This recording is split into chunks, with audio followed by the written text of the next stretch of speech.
Welcome to Coffee Talk, an intimate conversation about parenting with the gospel in mind. I'm Jeff Summers, and this is my lovely wife, Cami. She is the jet fuel to the rocket of my life. Why do all my things have to keep you going? Because Would you just stop? you do. Because you do. This is episode 8 of our fall series on teens and technology. And today we're going to be talking about how to introduce your kids to social media. How do they start to enter into this space in a responsible way? Okay, so my question for you is, what if I don't wanna? I don't want them to enter into it. I watched Social Dilemma, which is something I would definitely recommend. That's on a Netflix documentary. And it's in the show notes. A link to it's in the show notes if you don't have Netflix. But definitely recommend the show, but it does make me feel a little bit like a puppet on social media. And so what if I don't want them to be involved in social media? How about that? Am I just setting them up to be isolated? Yes. First off, I would definitely say don't force them to be on social media. If they don't want to, I would not try to get your child on social media. In fact, I'd delay it as long as possible. But I do think part of it is, part of what the ethos of Parent U, if you're new to us and Coffee Talk, is how to equip your kids for the world that we live in. Right. And I don't think one day soon people are just going to go, social media, we're done with that. It's not, we don't need it in society. Let's take a vote. Yeah. We could definitely vote against it, but it is here to stay. And so we want to equip our kids for the world that we live in, not for the world as we wish it to be. I know. When one of my kids took a summer job, they did all of the communicating with their employees through social media. Yeah. So Jace had kept from having to be on social media until he got that job. And then he was on it. He kind of had to. Yeah, to have the job. Or again, if you're searching for a job, like we mentioned in the last episode, if they can't look you up on social media, that can be a negative. They think maybe you're a spy and you don't exist. You're some kind of weirdo? You're not on social media? So definitely it is just a part of life, and it is something that we need to talk about with our children. At some point, they will probably want to be on social media. And even if they don't want to, they should, kind of like getting credit, you should go ahead and start trying to build credit because one day you want to buy a house. No? Sure, maybe. Well, I mean, I know at least on Facebook, a lot of teens, for example, Facebook is not their media of choice. No. But a lot of them, especially for professional reasons, do put their stuff on Facebook because they know older people like me. People that have the money. Use Facebook. So they have some presence on Facebook. That's true. Well, how do you enter into this world? So part of it that I recommend, at least from the beginning, is you know those zero entry pools. I love those. Or even if you're at the ocean and it's ankle deep at first, and then you get deeper and deeper, and then you're like as you get down to as it gets colder and colder, moving up your body. This idea of going in slowly, right, and getting used to it is a good idea.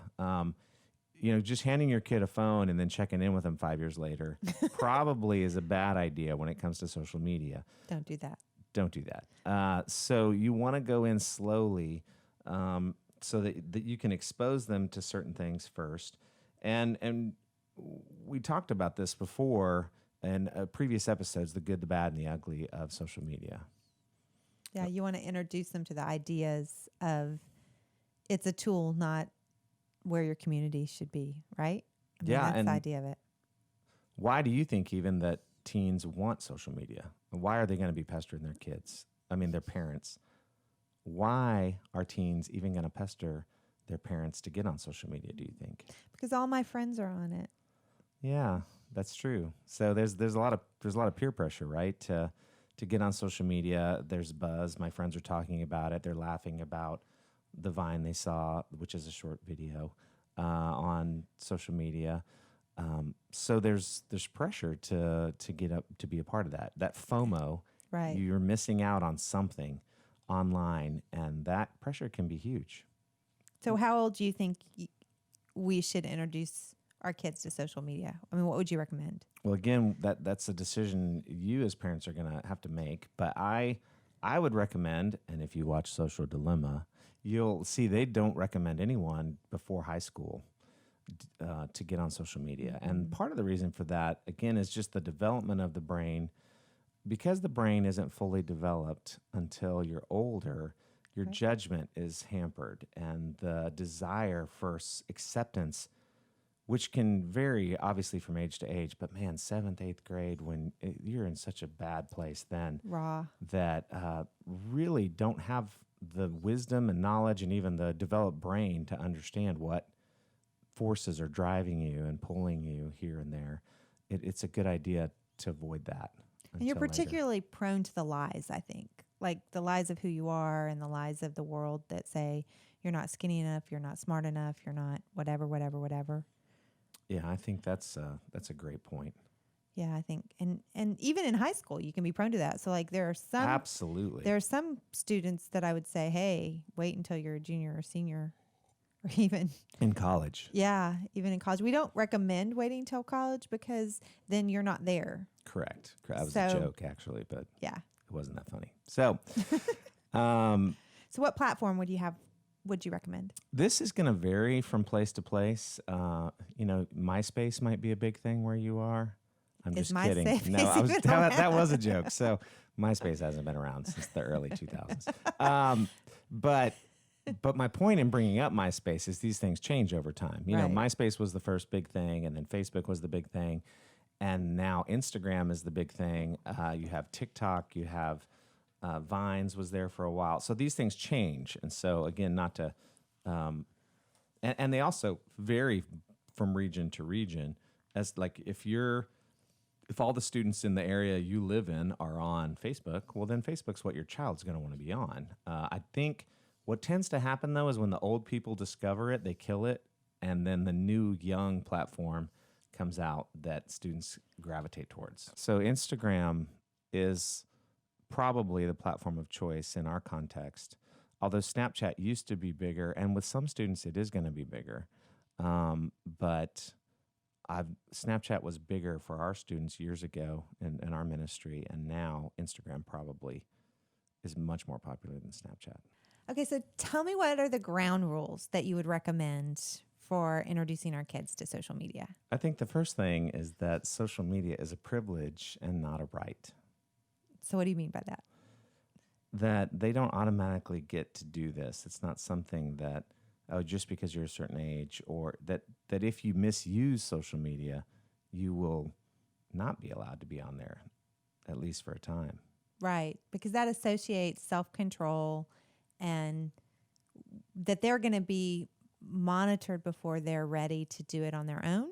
Is that kind of what you're trying to communicate? Sure, that if they don't show the proper etiquette online, which you establish with them, then they can lose that right. Right. Okay. So what else? They need to pick one platform to be a part of to start into that zero entry pool, right? To start out with one thing. You don't want to try to monitor 3, Twitter, Facebook, and Instagram all at the same time. Most of our students choose Instagram or Snapchat.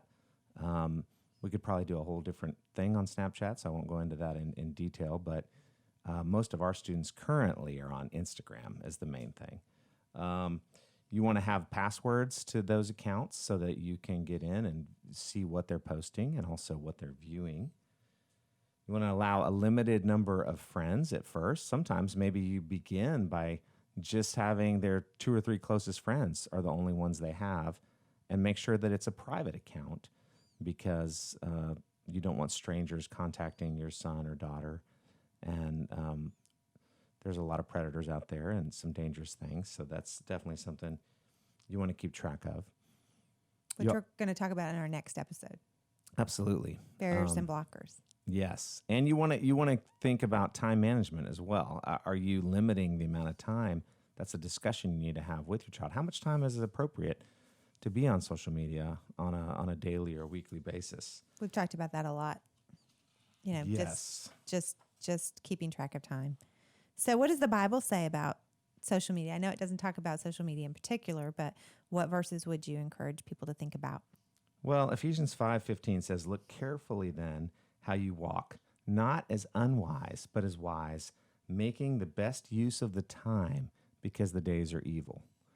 we can spend a lot of unwise time on social media, right? Scrolling through. We've talked about medicating through social media. We've talked about the time suck that it is, and we need to walk carefully and with wisdom as we post, especially. It's important that we're doing that. The picture that I had as you were even talking about it was like, I was like, right now we're in the process of teaching our third child to drive, and she has to go through all these hoops to be able to get a license because it's dangerous to control a giant vehicle that can kill them or kill others, right? And so I have that kind of vision of like, I wonder if we had licenses that you had to get to be on social media. Like you had to go through this material and understand and know this material before you could get on it, because it's a dangerous place and you can hurt yourself or you can hurt others on social media. And so communicating that, I think, is really important. Yeah, like how much time do you think, just off the top of your head, is appropriate for social media a day? Ooh. I mean, they get to talk about this with their kids. Okay, I'm not going to put you on the spot. No, I asked this question to a group of young girls recently. Yeah. And they said an hour was reasonable. That's what they said. But then I said, how much are you on? And they said 3 hours. And then I said, how much time do you spend in God's word? And they were like 10 minutes. And to me, that's convicting, because I would say, I don't know that my numbers would be any different than theirs. That's what's so convicting. Yeah. Well, and that's the scary thing. So the 3 hour thing is the average amount of time students are on social media a day. Right. And yet the statistics say if you're on 3 hours or more a day, you're 30% more likely to struggle with anxiety and depression. Ugh, that just makes me sad. Especially on social media, not just online. They're actually online 7 hours a day.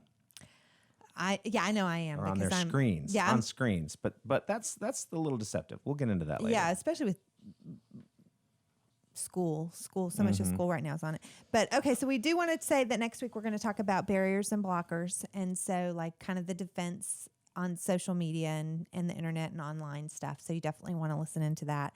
And then the homework for Parent U, we got to have some homework. What you got? Yeah, so make sure you discuss the why behind social media with your kids. Help your children discern his or her own heart. Share their own desire. Share your own desire for being accepted, for being known. Yeah, I think that's really important that we lead with a limp in talking about social media, because we don't engage with social media perfectly. And so like not holding a standard to our kids without confessing our own need for a savior in this area, I think is important. Like I struggle. So it's okay for you to struggle, and we're going to figure this out together. Absolutely. I would watch Social Dilemma on Netflix and discuss it with your teens. And there's a link for that. It will terrify you, but you should watch it.